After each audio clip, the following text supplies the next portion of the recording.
Hello friends, welcome to invention classes. आप सभी का अपना हार्दिक अभिनंदन, स्वागत। मैं दीपक शर्मा आप सभी को सांख्यिकी का अध्ययन करवा रहा हूं। हमने पूर्व वाली क्लास के अंतर्गत सांख्यिकी के जो उपयोगिता थी, सांख्यिकी की सार्वभौमिक उपयोगिता थी, उसके बारे में विस्तार पूर्वक अध्ययन किया था कि सांख्यिकी हमारे जीवन में किस प्रकार से उपयोगी है, कहाँ कहाँ हम सांख्यिकी का उपयोग करते हैं। ये इन तथ्यों के बारे में जानकारी प्राप्त की थी। ये कहा जाता है कि प्रकृति के अंतर्गत जब किसी तत्वों के या किन्हीं तत्वों के गुण पाए जाते हैं, जब प्रकृति में किन्हीं तत्वों के गुण पाए जाते हैं तो वहां पे उसके क्या उपस्थित होते हैं, अवगुण भी उपस्थित होते हैं। उसी प्रकार जब सांख्यिकी का इतना अधिक प्रयोग होने लग गया, चारों तरफ सांख्यिकी का उपयोग होने लग गया, हर प्रकार के क्षेत्र में जहां देखो वहां सांख्यिकी का उपयोग किया जा रहा है, तो इन सब तथ्यों का उपयोग जो है कुछ विद्वानों ने अपने मस्त प्रस्तुत कर दिए साहब कि सांख्यिकी कभी कभी उन्हें ऐसे ऐसे तथ्य बताते हैं कि सांख्यिकी का उपयोग करने से कभी भ्रामक निष्कर्ष उत्पन्न हो जाते हैं, यानी लोगों के मन मस्तिष्क के अंतर्गत उस विषय वस्तु के संबंधित अविश्वास प्रकट कर दिया। जैसे जैसे कि राजनीतिक पार्टियां होती है, पार्टियां करती है एक दूसरे पर क्या करती है, अविश्वास उत्पन्न करने का, होती दोनों अच्छी है, हर पार्टी अपनी तरफ से कुछ सफलता वाला कार्य करती है, लेकिन दूसरी पार्टी के द्वारा उसे कुछ असफल वाले गुणों को दिखाकर यह लोगों के मन में यह विश्वास उत्पन्न कर दिया जाता है, यह अविश्वास उत्पन्न कर दिया जाता है कि यह पार्टी सही नहीं है।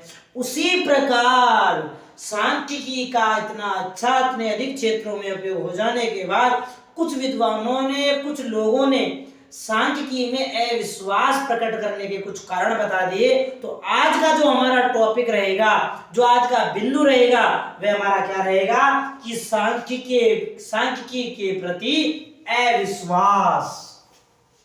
तो आज का हमारा बिंदु है, आज हम अध्ययन करेंगे कि लोगों का सांख्यिकी से किस प्रकार से अविश्वास उत्पन्न होता है, सांख्यिकी में लोगों का अविश्वास उत्पन्न होने के क्या कारण है। तो हेडिंग डाल लेना, सांख्यिकी के प्रति अविश्वास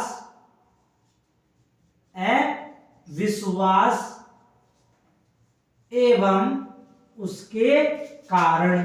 अब कौन कौन से कारण हैं, कौन कौन से तथ्य हैं जिसके कारण लोगों के मस्तिष्क में यह फिट हो गया कि सांख्यिकी जो है यह इसमें अविश्वास उत्पन्न, यानी कौन से ऐसे तथ्य बता दिए, कौन से ऐसे तथ्यों का प्रयोग कर दिया गया। वैसे सांख्यिकी के लिए कहा जाता है कि सांख्यिकी जो है ज्ञान की इतनी बड़ी शाखा है कि इसका जितना उपयोग करोगे आपको उतनी सफलता प्राप्त हो जाएगी। लेकिन मैंने अभी आपको पूर्व में बताया कि कुछ लोगों का मत अलग होने के कारण सांख्यिकी के अंतर्गत अविश्वास उत्पन्न हो गया। तो दो लाइन इसमें लिख लेना कि सांख्यिकी की सार्वभौमिक, लिखते रहना, समझते रहना। कोई दिक्कत हो, आपको कुछ पूछना हो तो कमेंट के माध्यम से आप पूछ सकते हो। सांख्यिकी की सार्वभौमिक उपयोगिता है, अभी हमने पूर्व में यही पढ़ा था, सांख्यिकी की सार्वभौमिक से तात्पर्य क्या है, संपूर्ण रूप से, यानी हर प्रकार के क्षेत्र में सांख्यिकी का उपयोग किया जाता है। तो सांख्यिकी की सार्वभौमिक उपयोगिता है, सार्वभौमिक उपयोगिता है क्योंकि उपयोगिता क्यों है उसका कारण बताया जा रहा है। क्योंकि सांख्यिकी रीतियों का प्रयोग क्योंकि सांख्यिकी रीतियों का प्रयोग, जो सांख्यिकी रीतियां कौन कौन सी है आपको पता तो होगा ही। सांख्यिकी रीतियों का प्रयोग अभी बता दूंगा वैसे में, फिर भी रीतियों का प्रयोग ज्ञान की प्रत्येक शाखा में, ज्ञान की प्रत्येक शाखा शाखा मतलब उससे भाग, उसके हिस्से से है। जिस प्रकार प्रकृति में पेड़ पौधों की शाखाएं बटी होती है, उसी प्रकार सांख्यिकी की भी कुछ शाखाएं हैं। तो प्रत्येक शाखा में उपयोग होता है,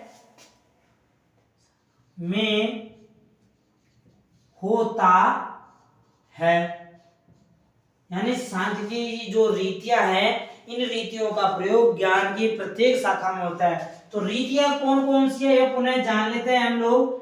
जो रीतियां इसकी बताई गई है सांख्यिकी की, सर्वप्रथम कहा जाता है समंकों का संग्रहण।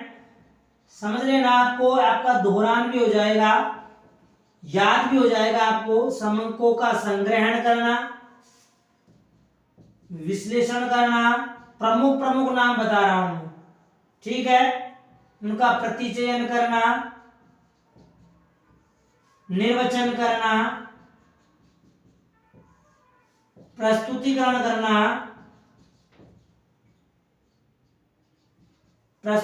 करना आदि।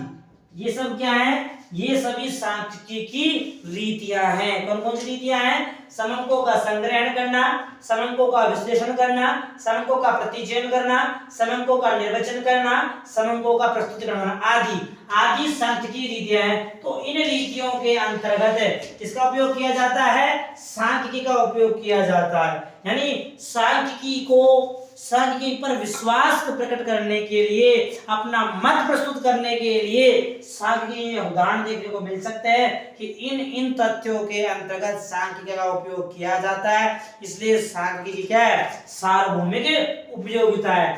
फिर भी आगे लिखिए,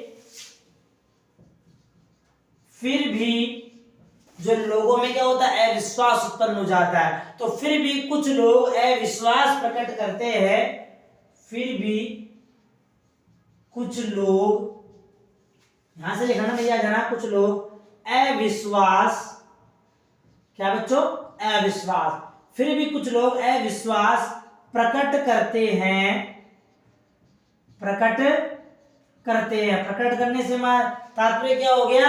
उन्हें प्रस्तुत करना, उन्हें व्यक्त करना, ये क्या कहलाता है? हमारा प्रकट करना कहलाता है। तो कुछ लोगों ने निष्कर्ष, कुछ लोग क्या हो गया? कुछ लोग सांख्यिकी निष्कर्षों को, कुछ लोग सांख्यिकी निष्कर्षों, जो निष्कर्ष निकाले जाते हैं, जो रिजल्ट प्रस्तुत किए जाते हैं, उनके बारे में कहा जा रहा है कि कुछ लोग सांख्यिकी निष्कर्षों को सत्य न मानकर, निष्कर्ष को सत्य न मानकर, कुछ लोग सांख्यिकी निष्कर्षों को सत्य न मानकर केवल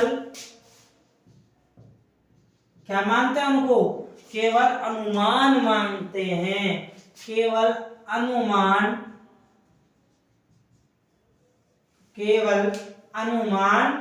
मानते हैं।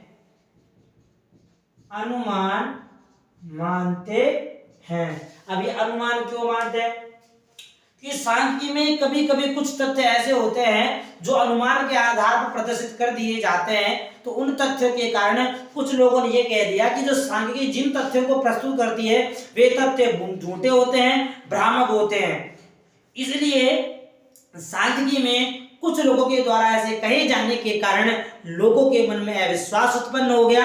अब वो अविश्वास उत्पन्न होने के लिए या झूठे तथ्य प्रस्तुत करने के लिए, गलत तथ्य कहने के लिए, जो गलत तथ्य कहा उनके कारण लोगों के मन में क्या हो गया? विश्वास उत्पन्न हो गया। जैसे कोई कितना ही अच्छा आदमी है, उसके कान के अंतर्गत मस्तिष्क में हल्का सा कीड़ा डाल दिया जाता है, ये तो गलत कर रहा है।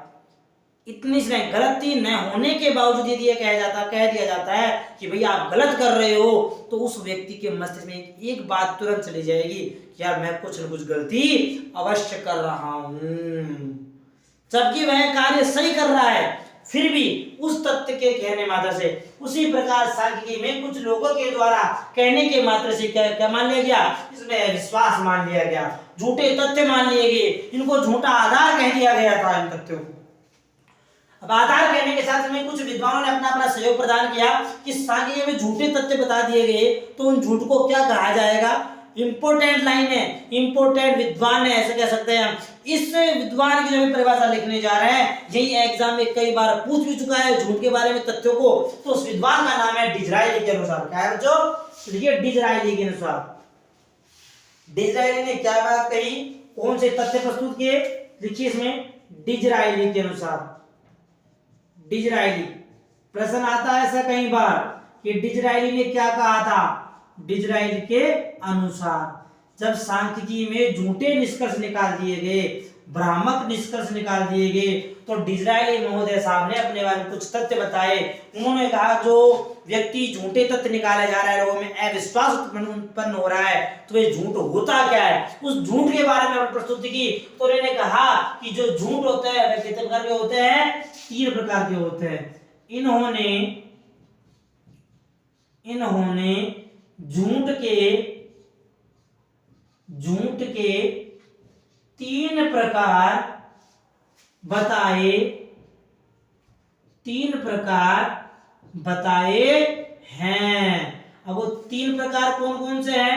नंबर 1 उन्होंने कहा साहब सांख्यिकी जो है, सांख्यिकी के अंतर्गत जो सांख्यिकी करता होता है वह 3 प्रकार के झूठ प्रस्तुत करता है। प्रथम हो गया हमारा केवल झूठ। क्या हो गया बच्चों, प्रथम उन्होंने तथ्य झूठ। दूसरा तथ्य बताया सफेद झूठ। कौन सा झूठ, सफेद झूठ। और तीसरा तथ्य बता दिया उन्होंने समंक। क्या बता दिए, समंक। तो डिजरायली के अनुसार जो झूठ होते हैं कितने प्रकार के होते हैं बच्चों, 3 प्रकार के। क्वेश्चन कैसे आएगा, प्रश्न ऐसे आएगा, झूठ, सफेद झूठ और समंक। कौन कौन से, झूठ, सफेद झूठ, समंक। झूठ के इन तीनों प्रकार किसने प्रस्तुत किए थे, आंसर आ गया आपका डिजरायली ने। क्या आ गया बच्चों, डिजरायली ने।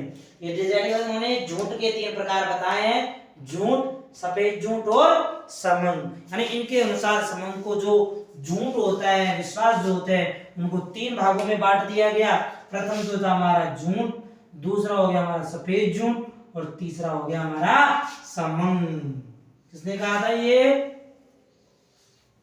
डिजरायली साहब ने कहा था। इसी प्रकार झूठों के बारे में अलग अलग तथ्य बता दिए गए।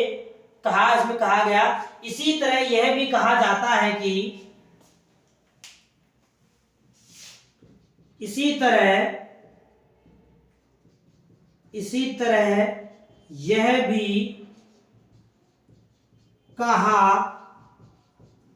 जाता है कि, अब क्या कहा जा रहा है, जब इस डिजरायली ने झूठों के बारे में बता दिया, प्रस्तुत कर दिया, समंकों को लिख दिया, तो यह भी कहा जाता है कि सांख्यिकी में कुछ, क्या कहा गया कि सांख्यिकी में कुछ कैसे झूठ है, काले झूठ है। सांख्यिकी में कुछ काले झूठ, सांख्यिकी में कुछ काले झूठ है, कोमा कुछ सफेद झूठ,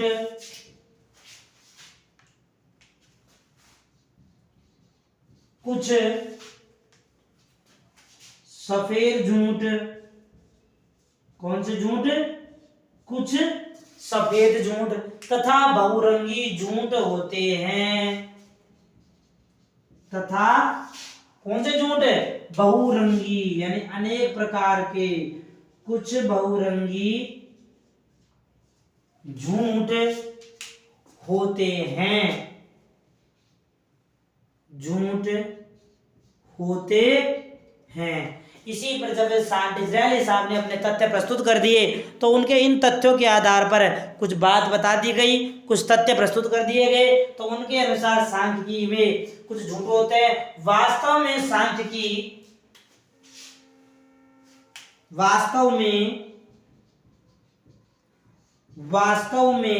सांख्यिकी झूठों का क्या है, ये इंद्रधनुष है। सांख्यिकी झूठों का, क्या बता देगा बच्चों इसको, झूठों का इंद्रधनुष। क्या कह दिया गया, इंद्रधनुष। क्यों, कि इसमें बहुत सारे झूठ पाए गए जिसके कारण इसे झूठों का इंद्रधनुष भी कहते हैं। तो क्यों सुनाया कि साहब झूठों का इंद्रधनुष किसने कहा था, उसमें अब जो कहां से लाइन प्रस्तुत होगी, कहां लिखी जाएगी, समझ लेना है पूर्ण रूप से। डिजाइनिंग साहब ने झूठ के 3 प्रकार बता दिए, झूठ, सफेद झूठ और सबंक। इन्हीं झूठ तथ्यों के आधार पर कह दिया गया। इसी तरह यह भी कहा जाता है कि सांख्यिकी में कुछ कैसे झूठ होते हैं बच्चों, कुछ काले झूठ होते हैं। कैसे होते हैं, नंबर 1 कुछ काले झूठ होते हैं, कुछ सफेद झूठ होते हैं, नंबर 3 कुछ बहुरंगी झूठ होते हैं। एग्जाम में कई बार क्वेश्चन ही बना है, विश्वास नहीं हो तो आप आपके परिवार में, समाज में कोई विद्यार्थी एएसओ की पोस्ट में काम कर रहा हो, कंप्यूटर संगणक पढ़ रहे तो उससे पूछ लेना कि सांख्यिकी में ये क्वेश्चन आया है नहीं आया। This is my challenge. यह प्रश्न डेफिनेटली आया है मतलब आया है। तो डिजाइन झूठ कितने होते हैं, झूठ 3 प्रकार के, झूठ, सफेद झूठ, समन की संख्या डिजाइन ने बताया। सांख्यिकी में काले झूठ पाए जाते हैं, सफेद झूठ पाए जाते हैं और बहुरंगी झूठ पाए जाते हैं। इसीलिए वास्तव में कहा जाए तो सांख्यिकी को झूठों का इंद्रधनुष भी कहते हैं, इसे झूठों का इंद्रधनुष कहा जाता है। अब इतनी सारी बात हो गई सर, अब दूसरे विद्वान कैसे चुप रहे, तो दूसरे विद्वान साहब स्टीवन साहब आगे मार्क ट्वेन साहब आगे। मार्क ट्वेन ने कहा कि साहब डिज़रायली साहब ने जब झूठों के प्रकार बता दिया तो मैं पीछे क्यों रहूंगा, मैं भी बताऊंगा झूठ कौन से प्रकार होता है। तभी तो कहा जाएगा इसे क्या, इंद्रधनुष, झूठों की खान। बहुत सारे झूठे प्रस्तुत हो गए इसके अंतर्गत। तो देखिए इसमें मार्क ट्वेन के अनुसार, किसके अनुसार बच्चों, मार्क ट्वेन के अनुसार, मार्क ट्वेन ने क्या कहा, मार्क ट्वेन के अनुसार। अब मार्क ट्वेन साहब ने भी अपने झूठों के बारे में तथ्य प्रस्तुत कर दिए। उन्होंने कह दिया, क्या कह दिया, उन्होंने कह दिया, ये लिखा हुआ दिखाई दे जरा साइड, पुनः लिख देता हूं इसको, थोड़ा आगे से लिख दूंगा, यहां से लिख लीजिए। मार्क ट्वेन के अनुसार, मार्क ट्वेन के अनुसार, मार्क ट्वेन ने झूठ के संबंध में, झूठ के बारे में तथ्य क्या प्रस्तुत उन्होंने कहा, इन्होंने यह कहा कि शैतानी के क्रम से यदि झूठ देखा जाए, इस क्रम से शैतानी के क्रम से झूठ कहा जाए तो इस झूठ को भी हम झूठ को 3 प्रकार कह सकते हैं, झूठ, बिल्कुल झूठ और समंग। तो मार्क ट्वेन ने भी, इन्होंने कहा, इतने सारे मत प्रस्तुत हो जाने के बाद झूठों को दोस्त कहते हैं, उन्होंने कह दिया कि साहब कि शैतान के क्रम से झूठे कितने प्रकार होते हैं, 3 प्रकार के होते हैं। तो देखिए इन्होंने कहा कि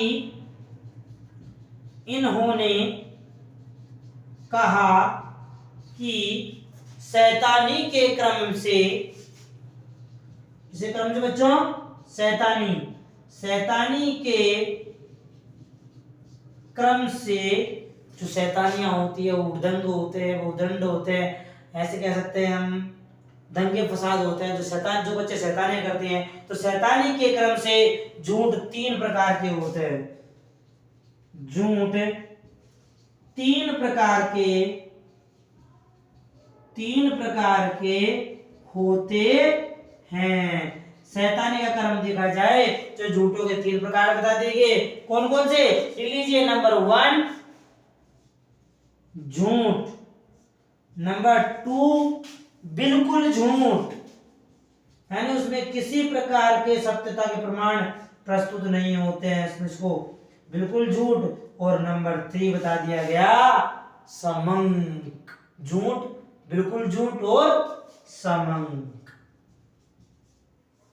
3 प्रकार के झूठों के बारे में बताया। से मार्क ट्वेन ने भी कह दिया, इन्होंने कह दिया कि साहब डिज़रायली साहब के साथ झूठों बता दिए, हमारे सांख्यिकी को झूठों का इंद्रधनुष कह दिया गया, तो साहब मैं पीछे क्यों रहूं। उन्होंने कह दिया साहब शैतान के क्रम से देखा जाए तो शैतानी क्रम से भी झूठ 3 प्रकार के होते हैं।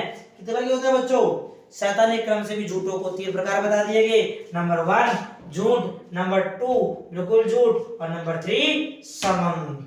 इस प्रकार के तथ्यों को प्रस्तुत कर दिया गया, झूठों के बारे में बता दिया गया, सांख्यिकी के बारे में चर्चाएं कर दी गई, सांख्यिकी के बारे में लोगों को कारण बता दिए, रीजन बता दिए, परिणामों को प्रस्तुत कर दिया, इत्यादि प्रकार की चीजें तथ्य बता दी। इसका स्क्रीनशॉट लेना एक बार, आगे लिखते हैं इसके बारे में, फिर दिखेगा नहीं नीचे लिखने के बाद। हो गया, ठीक है। तो आगे लिखिए, आगे क्या तथ्य बताए गए, आगे तथ्य प्रस्तुत किए गए, उनके बारे में, तथ्य के बारे में कहा कि जो सांख्यिकी जो है हमारी, क्या है बच्चों, जो सांख्यिकी है उसमें कहा इतनी सब बातें हो जाने के बाद कहा कि अतः स्पष्ट होता है कि यह अतः यह कह सकते हैं कि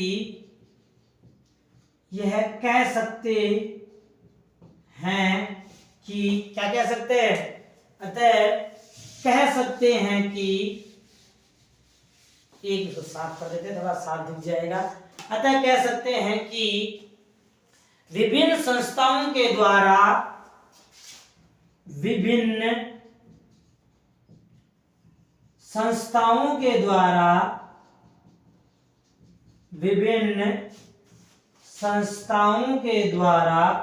जो भी अनेक प्रकार की संस्थाएं हैं, अलग अलग प्रकार के डाटाओं को प्रेषित करती है, प्रसारित करती है, उनका अलग अलग भिन्न करती है, इसमें वो मध्य क्या हो जाता है, ब्राह्मण निष्कर्ष गलत डिसीजन लेते हैं। तो अतः विभिन्न संस्थाओं के द्वारा भिन्न भिन्न आंकड़े तैयार किए जाते हैं, भिन्न भिन्न आंकड़े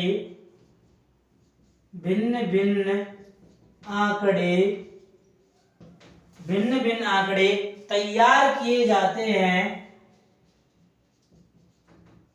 भिन्न भिन्न आंकड़े तैयार किए जाते हैं,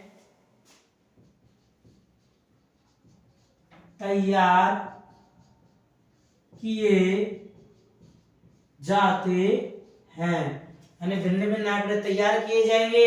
इसलिए यह कह सकते हैं कि, इसलिए यह कह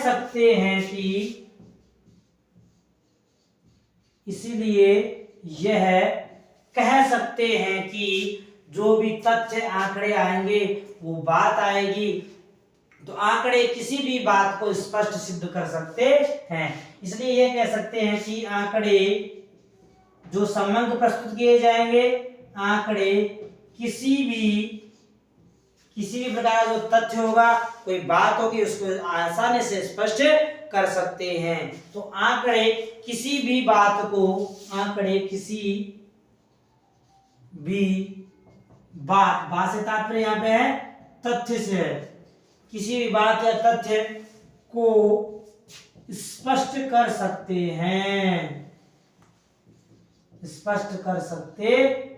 हैं, या पूर्ण संपूर्ण बातें हो जाने के बाद यह कह दिया गया कि आपके द्वारा जो आंकड़े प्रस्तुत किए गए हैं, जो संबंध प्रस्तुत किए हैं, वह किसी भी प्रकार के तथ्य को सरलता पूर्वक आसानी से उन्हें प्रस्तुत कर सकते हैं, विद्यार्थी को समझा भी सकते हैं।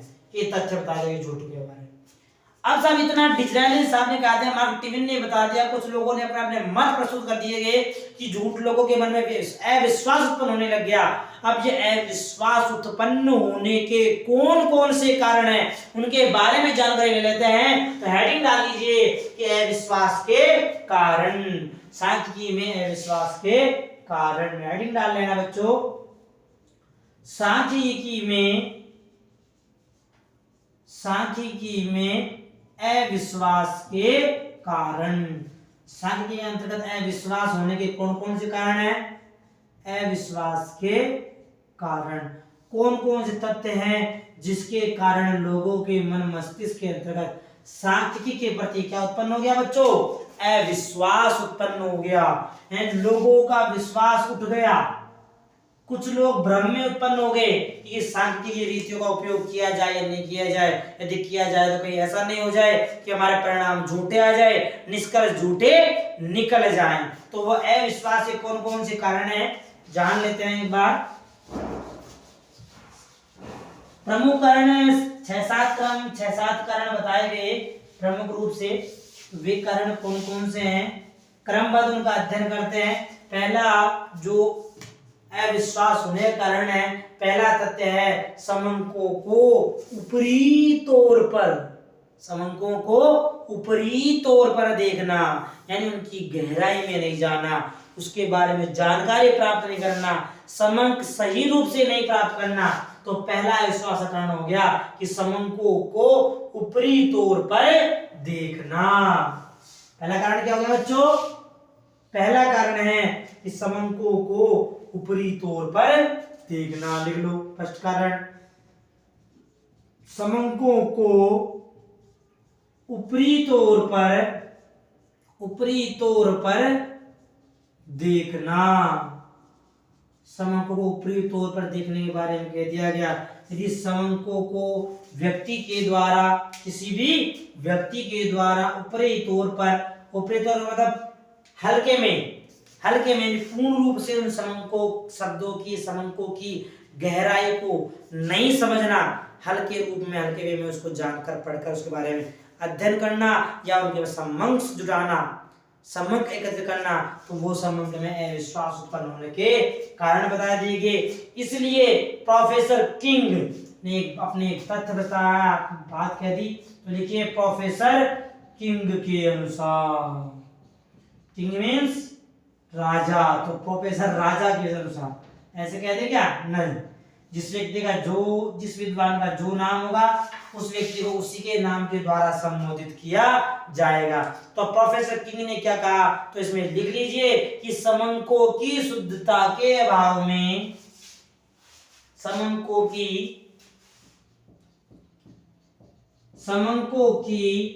शुद्धता के अभाव में, समंकों की शुद्धता के अभाव में, यानी इसका अभाव बता देगा। अभाव में कहा है कि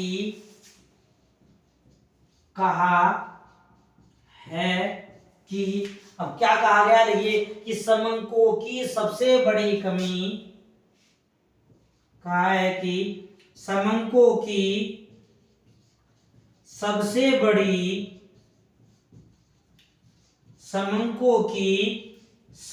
बड़ी कमी यह है कि इनके स्वरूप पर, कमी यह है कि इनके स्वरूप, इनका जो स्वरूप होता है, इनका जो रूप होता है, जो आकार होता है, उसके बारे में कहा गया कि इनके स्वरूप पर सदैव उनके गुणों की कोई छाप नहीं होती। इनके स्वरूप पर सदैव से तात्पर्य हमेशा, सदैव उनके गुणों की क्या नहीं होती है? छाप नहीं होती।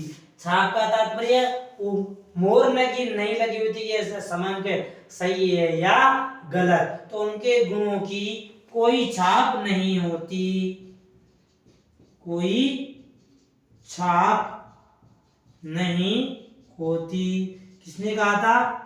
ये साहब प्रोफेसर किंग ने कहा कि समंक में अविश्वास उत्पन्न होने का जो प्रथम कारण बताया गया वह यह कहा गया कि समंकों को किसी भी व्यक्ति के द्वारा केवल ऊपरी तौर पर देखा जाता है। ऊपरी तौर पर देखने के कारण ही समंकों के प्रति लोगों में क्या होता है? अविश्वास उत्पन्न होता है। क्योंकि प्रोफेसर किंग ने भी यही कहा कि समंकों की शुद्धता के अभाव में यह कहा जाता है कि समंकों की सबसे बड़ी कमी क्या है? कमी यह है कि इनके स्वरूप पर सदैव उनके गुणों की क्या नहीं होती? छाप नहीं होती। कोई सा भी आंकड़ा, कोई भी चीज समंक प्रस्तुत किए जाएंगे तो उस समंक के ऊपर मोहर नहीं लगी हुई होगी कि यह समंक जो बताया गया है वो सही है या गलत, प्रमाणित है या अप्रमाणित।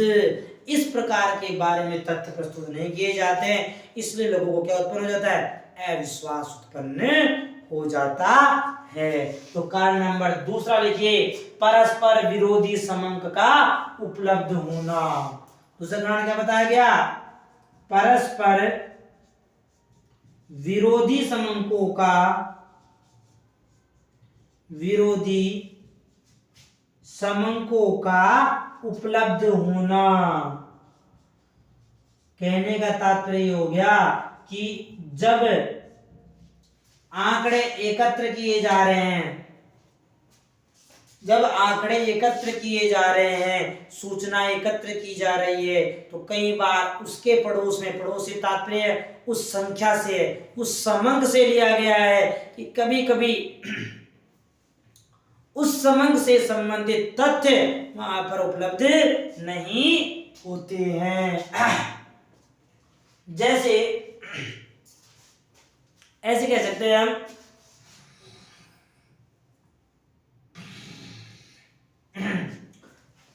परस्पर विरोधी समंकों का होना, इसके बारे में ये तथ्य भी बताया गया कि जो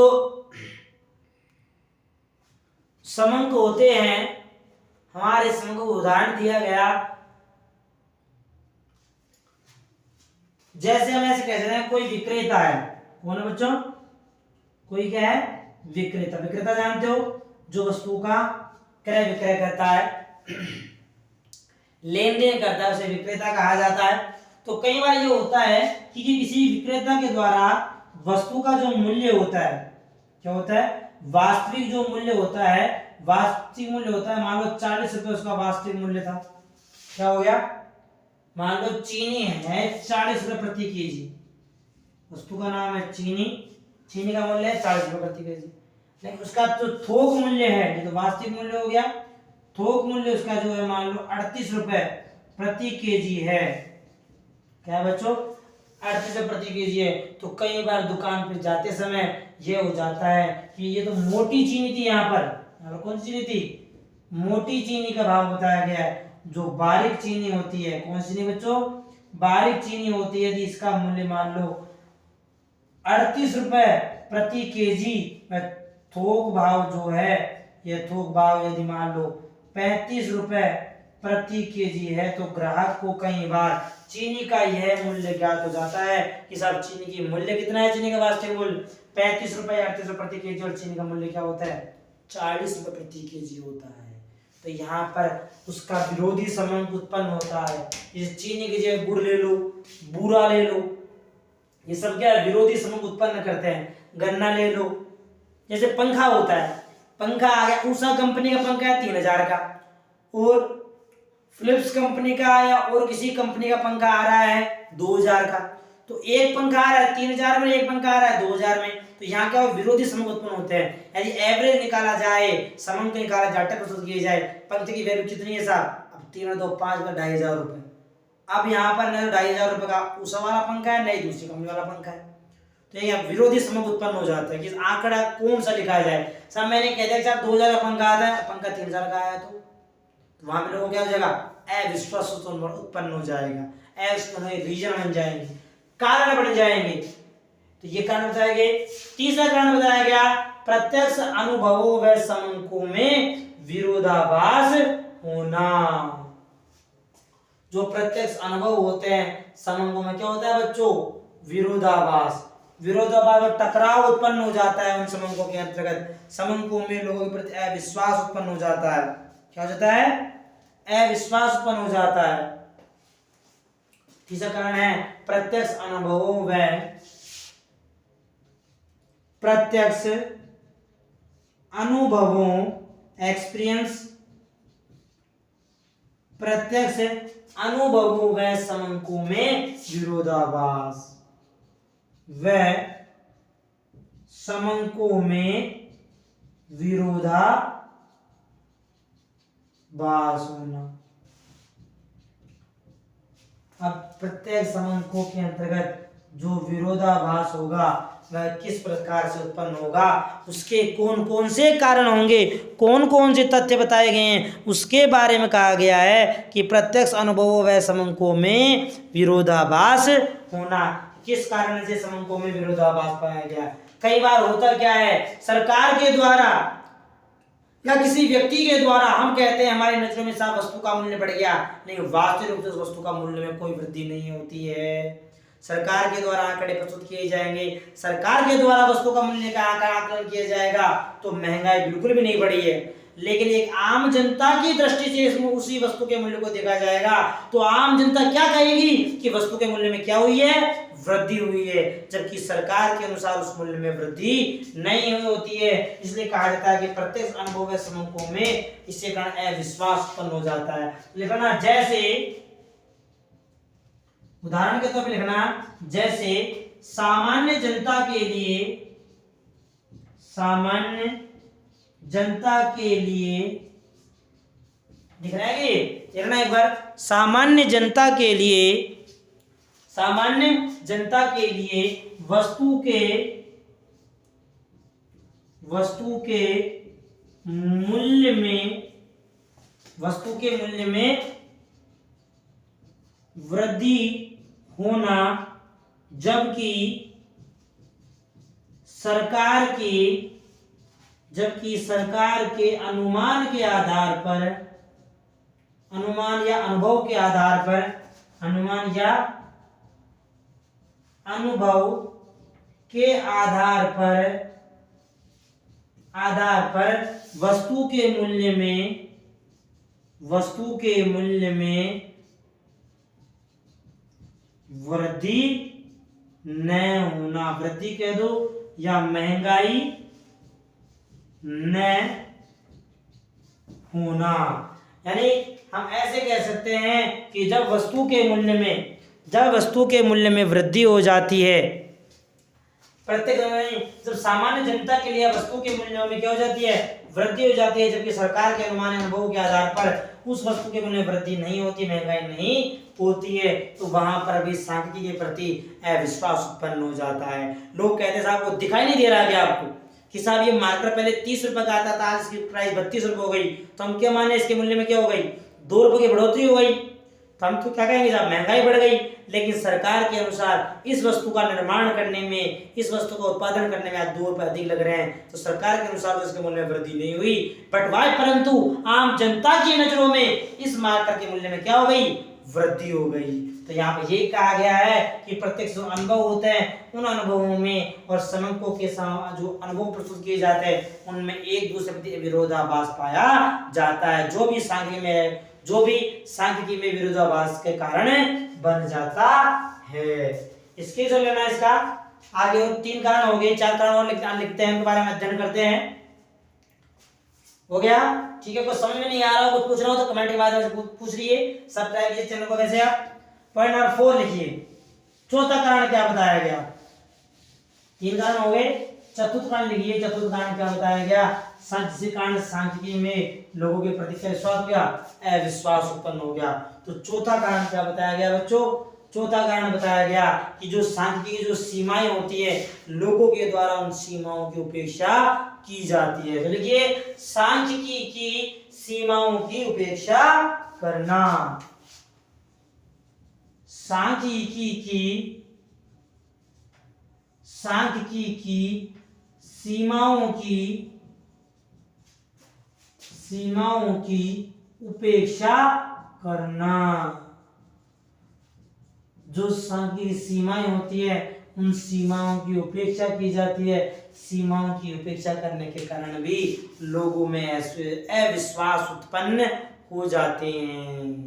बात समझ में आ गई कि जो सीमा बताई गई थी कि जहां तक सांख्यिकी काम करती है उन सीमाओं के आगे भी सांख्यिकी का उपयोग होता है या सांख्यिकी रीतियों का प्रयोग किया जाता है, इसके कारण भी सांख्यिकी के प्रति लोगों के मध्य में अविश्वास उत्पन्न हो जाता है।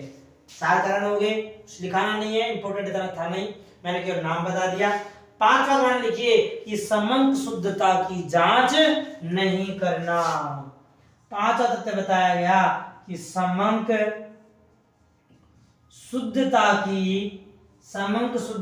की जांच नहीं करना। यानी जो समंक प्रस्तुत किए गए हैं, जो समंक प्रस्तुत किए गए हैं, जो समंक प्रस्तुत किए गए हैं उन समंकों की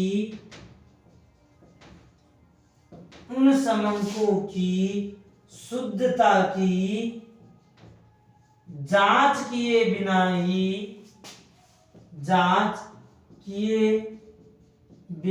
ही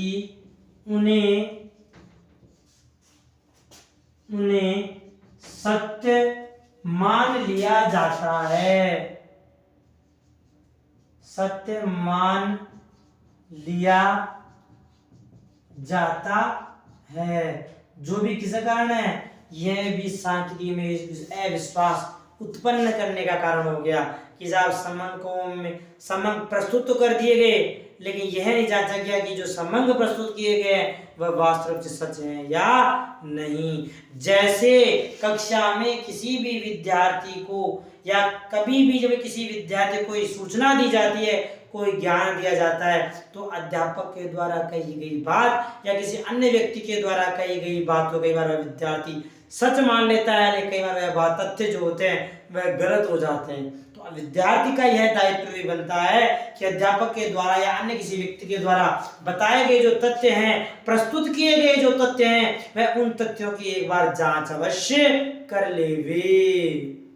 जैसे प्राइमरी क्लास में किसी मैडम ने ये कहा कि साहब बच्चों 2 और 2 5 होते हैं, जबकि 2 और 2 क्या होते हैं, 4 होते हैं, 5 होते हैं, 4 होते हैं। तो मान लो भाई मिस्टेक गलती से मैडम के मुंह से ये निकल गया या सर के मुंह से ये निकल गया कि 2 और 2 5 होते हैं, तो वहां पर विद्यार्थी का यह दायित्व बनता है कि वह उसकी जांच करे, टोटल जोड़ लगा कर देखे, साहब मैडम 2 और 2 तो 4 होते हैं, 5 नहीं होते। तो इस कारण से तथ्य बता देने के बाद कारण भी लोगों में सांख्यिकी के प्रति अविश्वास उत्पन्न हो जाता है। 5 कारण हो गए। छठा कारण लिखिए। छठा कारण क्या बताया गया, इसको लिख दिया किंग के अनुसार क्या थी। छठा कारण लिखिए।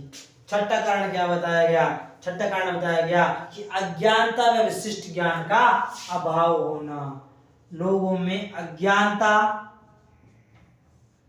व विशिष्ट ज्ञान का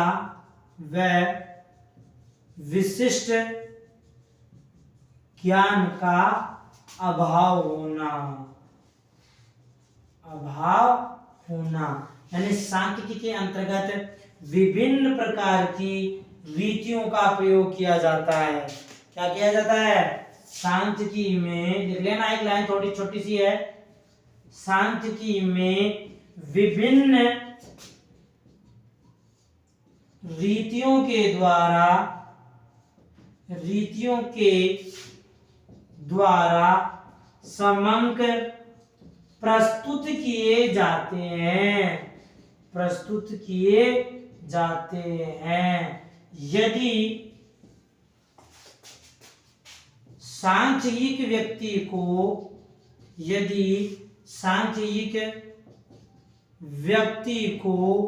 इन रीतियों की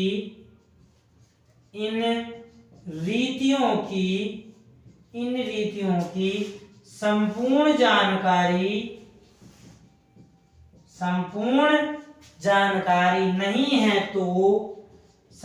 जानकारी नहीं है तो भी निष्कर्ष कैसे आएंगे, झूठे आएंगे। तो भी निष्कर्ष गलत हो सकते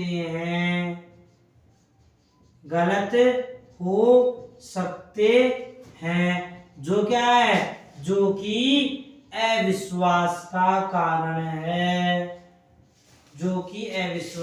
का कारण है।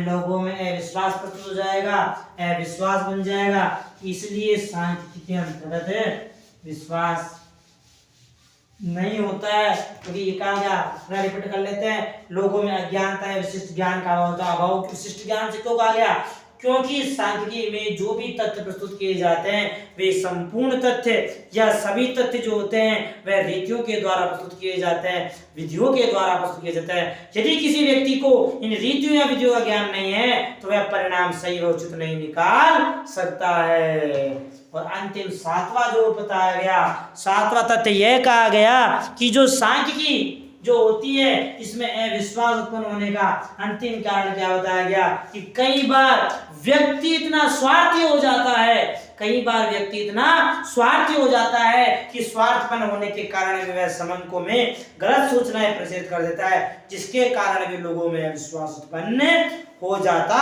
है। तो सातवां पॉइंट लिखिए, स्वार्थवश समंकों